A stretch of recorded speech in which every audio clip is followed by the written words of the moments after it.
جب دنیا کے کاموں میں دل لگنا شروع ہو جائے تو اس بات کی دلیل کہ تمہارا رب تم سے ناراض ہے۔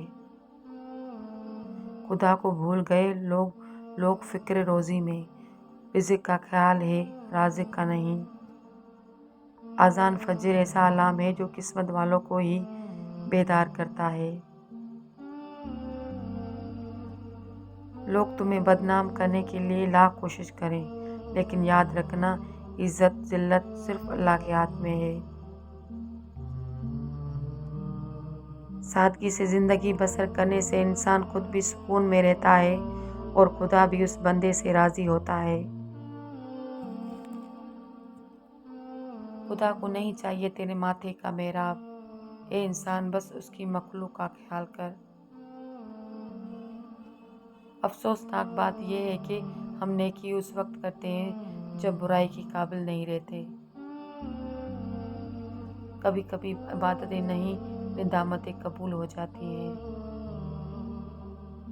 جب ٹھوکر کھا کر بھی نہ گرو تو سنبھل لو، دعا نے تھام لیا ہے۔ دکھ دینے والا ہزار لیکن سکھ دینے والا اللہ کی ذات ہے۔ بے شک زندگی تھکا دینے والی چیز ہے، اور جب تم تھک جاؤ تو اپنے رب کو یاد کر لیا کرو، کیونکہ سکون تو صرف اللہ کے ذکر میں ہے۔ جب اپنے رب سے مانگ رہے ہوتے ہوئے تب کروڑوں کی آس کرتے ہیں، پر افسوس جب اس کے نام پر اپنے جیب سکے ڈھونڈتے ہیں نہیں ملا۔ معاف کرو بابا جی۔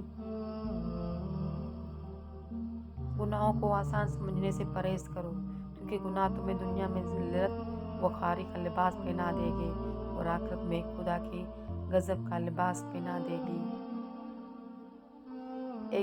ایک یہ بھی اصول یہ بھی ہے کہ جو چیز تم تقسیم کرو گے اسی چیز کی تمہارے پاس فراوانی ہو جائے گی، پھر وہ دولت ہو، علم ہو، عزت ہو یا محبت ہو۔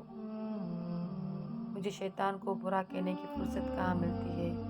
شیطان کو تب برا کہوں جب مجھے رحمان کو اچھا کہنے سے فرصت ملے۔